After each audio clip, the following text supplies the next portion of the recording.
विनोद कुमार हमारे संवाददाता इस वक्त जोशीमठ से सीधा कनेक्ट हैं। आइए अब उनका रुख करते हैं, ताज़ा अपडेट्स लेते हैं। विनोद के पास चलते हैं। विनोद, अभी हम आपकी रिपोर्ट देख रहे थे और उसमें होटल नागमणि में दरारें की बात है, उसको तोड़े जाने की संभावना, आशंका है और उसके आसपास जो घर हैं उनमें भी दरारें आपने देखी हैं और वो रिपोर्ट अभी आपने दर्शकों के सामने रखी है। विनोद, इसका मतलब ये हुआ कि दरारें बढ़ती जा रही हैं और नई दरारें और नए जो खतरे हैं वो भी सामने आ रहे हैं। बिल्कुल राजेंद्र, देखिए कई घर ऐसे हैं, कई ऐसे होटल हैं जिनमें बिल्कुल दरार बढ़ती जा रही है। रोज़ाना यानी प्रतिदिन की अगर बात करें तो रोज़ाना दरार बहुत बढ़ रही है, जिसके चलते सरकार और जिला प्रशासन के सामने सबसे बड़ी चुनौती यही हो गई है आखिरकार किस तरीके से इस पर कंट्रोल पाए। ये मलारी इन और माउंट व्यू का नज़ारा है और करीब 10 दिन हो चुके हैं इसके ध्वस्तीकरण का कार्य चल रहा है, लेकिन ये दोनों होटल अभी आधे भी नहीं तोड़े गए हैं। इसके अलावा दो बिजनेस लोन के लिए बैंक गए तो बिजनेस प्लान दिखाइए करके पूछते हैं। बिजनेस प्लान कैसे करना है, इसे प्रैक्टिकली सीखना है तो फ्रीडम ऐप को अभी डाउनलोड करें। दूसरे दो होटल है, उनकी कंडीशन भी सेम ऐसी ही है कि वो भी अगल बगल टकरा गए हैं, उनमें भी बड़ी दरारें हैं। लेकिन आज का एक और नज़ारा होटल नागमणि का है, जो अभी थोड़ी देर पहले हम अपने एबीपी गंगा के दर्शकों को दिखा रहे थे। उसकी भी पूरी तरीके से वो ध्वस्त होने की कगार पर है। लेकिन कुछ ऐसे भवन भी हैं राजेंद्र की वो कभी भी अपने आप ही रह सकते हैं। ये सबसे बड़ी चुनौती सरकार के सामने यही हो गई कि आखिरकार किस तरीके से इस सिचुएशन पर कंट्रोल पाए। भारी संख्या में पुलिस बल यहाँ पर तैनात किया गया है, क्योंकि अब आगामी 2 दिनों के बाद में बारिश की चेतावनी मौसम विभाग की ओर से जारी की गई है। अगर बारिश होती है तो कहीं ना कहीं जो ये काम तो प्रभावित जरूर होगा, लेकिन बारिश की वजह से जो दरारों में पानी जाएगा तो कुछ घर ऐसे हैं, कुछ होटल्स ऐसे हैं जो अपने आप ही ढह सकते हैं। चुनौती सरकार और जिला प्रशासन के सामने है, लेकिन जो दरार जो जिला प्रशासन के माध्यम से ये कहा गया था कि दरार अभी स्थिर है, वो बढ़ नहीं रही है, लेकिन आलम कुछ और ही है। दिन प्रतिदिन दरारों में बड़ा इजाफा यहाँ पर देखने को मिल रहा है और कई ऐसे भवन हैं जो बिल्कुल जर्जर हालत में है, कभी भी ढह सकते हैं। लेकिन थोड़ा गनीमत इस बात की है कि जो भी अनसेफ जोन है, 10 दिनों के बाद अभी इस तरीके से डिसमेंटलिंग की कार्रवाई हो रही है, ये तो बहुत रफ्तार जो है इसकी बता रही है कि बहुत निराशाजनक स्थिति है वहां पर। जोशीमठ आपदा में कई परिवारों पर कुदरत का कहर बरपा है। ऐसे ही एक परिवार की कहानी आपको दिखाते हैं, जहां लड़की की शादी होने वाली थी, मगर हालत बिगड़ने पर शादी को टालना पड़ गया।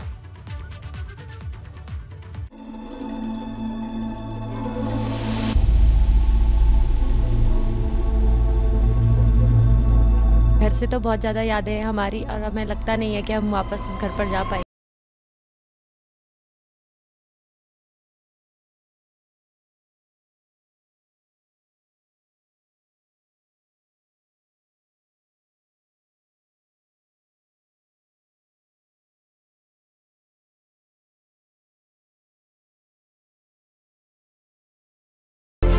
नसीब की मार कहेंगे हम तो ये नहीं कहेंगे कुदरत ने हमें मारा।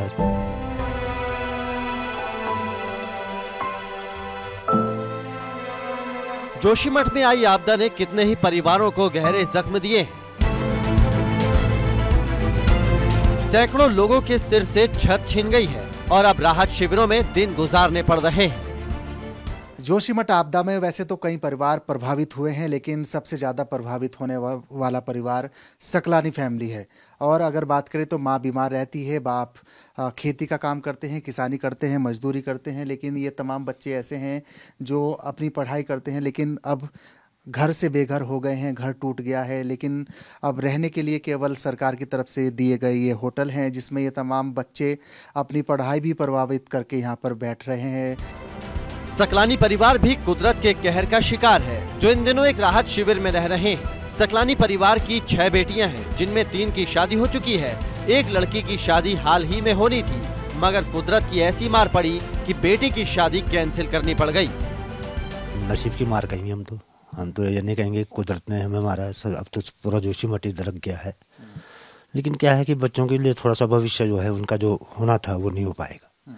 यही बच्चों की पढ़ाई बिल्कुल प्रभावित हो गई, बच्चे अब पढ़ भी नहीं पा रहे हैं। सर यहाँ पे कैसे पढ़ेंगे सर? यहाँ पे एक तो एक कमरे में रहना है और वहाँ पे उनका किताब पढ़ने का भी नहीं हो पाएगा। पहले तो किताब पढ़ने के लिए एक अलग ही चाहिए ना।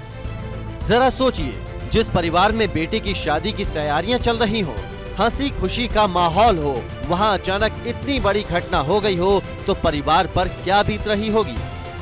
तो हमारे घर से पुरानी यादें जुड़ी है। मेरे दादाजी लोग वहाँ फोटोज़ में, दादाजी लोगों की फ़ोटोज़ भी है, तो वहाँ छोड़ के जाना बिल्कुल हमारे लिए बहुत कठिन रहेगा। अभी भी है हमारे लिए। अभी हम वहाँ पूजा करके जस्ट अभी आए तो हमारे लिए बहुत बेकार रहा, वरना हम वहीं रहते। हालात बिगड़ने की वजह से लड़कियों की पढ़ाई भी छूट गई है। कहना मुश्किल है कि स्थिति कब सामान्य होगी। बहुत ही दुखद ये समय चल रहा है इस समय, और पढ़ाई भी प्रभावित हो गई है, घर भी चला गया, क्या कहेंगे? घर भी चले गया, पढ़ाई भी प्रभावित हो रही है। घर से तो बहुत ज़्यादा यादें हैं हमारी, और हमें लगता नहीं है कि हम वापस उस घर पर जा पाएंगे। लड़कियों के पिता मजदूरी कर परिवार का पालन पोषण कर रहे हैं, इसलिए परिवार की आर्थिक स्थिति भी अच्छी नहीं है। अभी तक तो सरकारी मदद से किसी तरह से परिवार को रोजी रोटी का इंतजाम हो रहा है। 1 हफ्ते में उन्होंने कहा है कि वो घर तोड़ देंगे हमारा। हम लोगों का सारा, तो एक तरीके से ये कहा जा सकता है कि हमें ये कह रहे हैं कि तुम्हारी सांसें तोड़ रहे हैं हम। घर तोड़ना इतनी मुश्किल से हमारे पेरेंट्स ने बनाया है, वो हमारे बहुत सारे इमोशंस जुड़े हैं घर से। घर भी तोड़ रहे हैं, सब कुछ, फिर भी पता नहीं क्यों कुछ नहीं किया जा रहा। अब तक इतना टाइम हो गया, गवर्नमेंट करेगी अपना काम लेकिन बहुत लेट से कर रही है। कम से कम पहले उन लोगों का तो करे जो प्रभावित परिवार हैं। बाकी बड़े बड़े होटलों का आपने देखा, बड़े बड़े होटलों का उन्होंने कर दिया, जितना था उतना लिखा झुका हो चुका। हम लोगों को पहले कह रहे हैं घर तोड़ा जाएगा, अभी हमें पता भी नहीं है कि वो कितना अमाउंट हमारे घर का रखा है। अच्छी बात यह है कि इस दुख की घड़ी में पूरा परिवार एक साथ है, जिससे इस परिवार को कुदरत के कहर से लड़ने का हौसला मिल रहा है। ये तो अकेले सकलानी परिवार की कहानी है। जोशीमठ में ऐसे और कितने ही परिवार हैं जिन पर इस सर्द मौसम में कुदरत का कहर बरपा है। एबीपी गंगा के लिए जोशीमठ से विनोद कुमार के साथ रणजीत रावत की रिपोर्ट। बिजनेस लोन के लिए बैंक गए तो बिजनेस प्लान दिखाइए करके पूछते हैं। बिजनेस प्लान कैसे करना है, इसे प्रैक्टिकली सीखना है तो फ्रीडम ऐप को अभी डाउनलोड करें।